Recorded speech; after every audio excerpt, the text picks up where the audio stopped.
Hello everyone, my name is Neha Sharma, working as nursing tutor in Rama College of Nursing, Rama University. So our today's topic is infection control. So what do you mean by infection? So infection is the invasion of microorganism in susceptible host resulting in disease.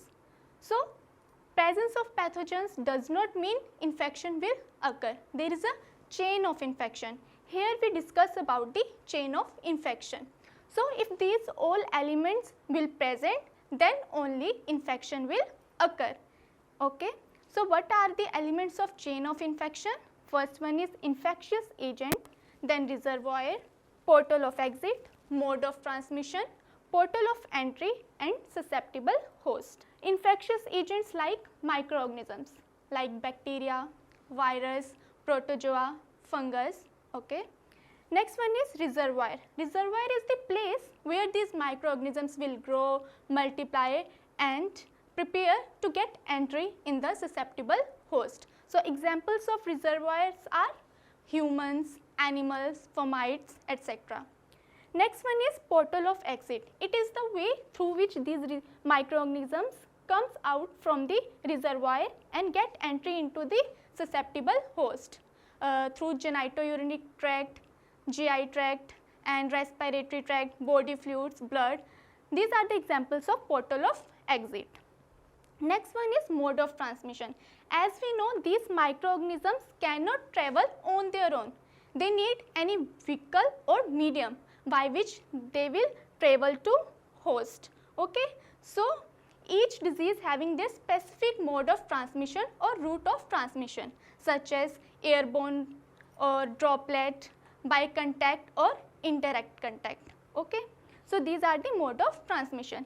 Next one is portal of entry. It is the way through which these microorganisms get entry inside the susceptible host.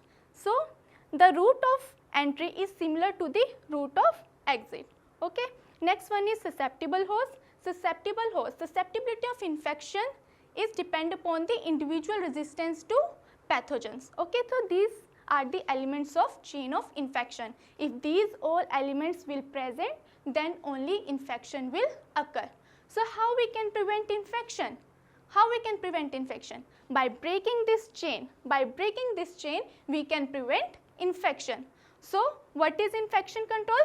In fact, in infection control, we use some measures or practices. Here, some measures and practices are performed by healthcare providers in healthcare settings to prevent spread of infection, transmission of infection from patient to patient, from healthcare provider to patient, from healthcare provider to healthcare provider and from patient to healthcare provider. Okay. So this come under infection control.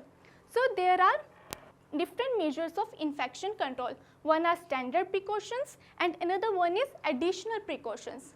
So what are the standard precautions? These are the precautionary measures performed by healthcare providers to prevent infection spread by body fluids, blood, non-intact skin. Okay.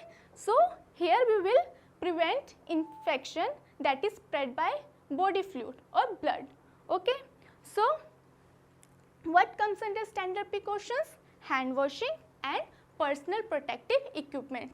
Hand washing is the cleaning of hands with soap and water or sterilium to remove dirt, soil, waste and microorganisms. There are two types of hand washing. One is medical and another one is surgical. There are 5 movements of hand washing. Washing before touching the patient, after touching the patient, before doing any surgical procedure, after touching patient's surrounding, after touching body fluids of the patient. These are the 5 movements when we have to perform the hand washing. Okay. Another one is personal protective equipments. These are the equipments that should be worn by healthcare professionals to prevent from infections, to prevent from infection or infectious agent. Okay. So these comes under standard precaution. In healthcare setting, the most common route of transmission of infection is unwashed hand. So we should do hand washing before giving and before doing any procedure on the patient or before before touching the patient or after touching the patient. So these comes under the standard precautions, hand washing and personal protective equipments. What are the examples of personal protective equipments? Mask, gown, cap, face shield, goggles, gloves, okay, footwear, okay, shoe cover. These are the examples of personal protective equipments. Now the another one is additional precautions. What's come under additional precautions? First one is contact precautions. In contact precautions, we have to isolate the patient, and then we have to perform first hand hygiene, and then we have to wear gown and gloves, then we have to enter inside the patient room and remove that gloves and gown when we leaving that room. Okay, then again we have to perform hand hygiene. These are come under contact precautions. Next one is droplet precautions. There are infections that is spread by droplet route. Okay, so in this we have to isolate the patient, then we have to wear surgical mask before enter into the patient room, and then remove that mask after leaving that room, and also tell to the patient when they will come outside the ward, they also have to wear surgical mask. Next one is airborne precautions. What comes under airborne precautions? Here we will isolate the patient in negative pressure room, and also we have to close the doors of the room. Okay, here we have to wear N95 mask before enter into the patient room, and then we have to remove that N95 mask after leaving the patient room.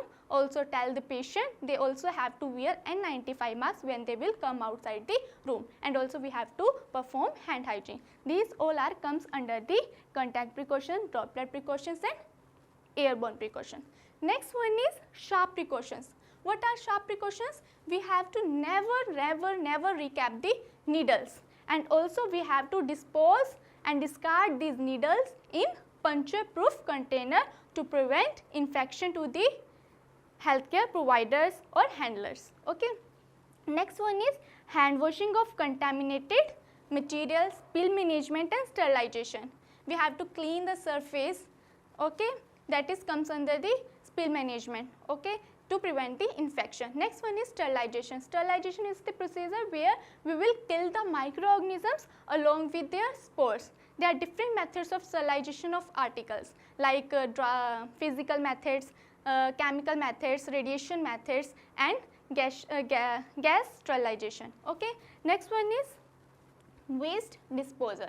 What comes under waste disposal? Waste disposal is the proper collection, storage, transportation and disposal and also monitoring of the waste material, so to prevent infection. So there should be a proper waste disposal of the waste that is comes out from the hospital. Okay. So these all come under the infection control. I hope you all understand. Thank you.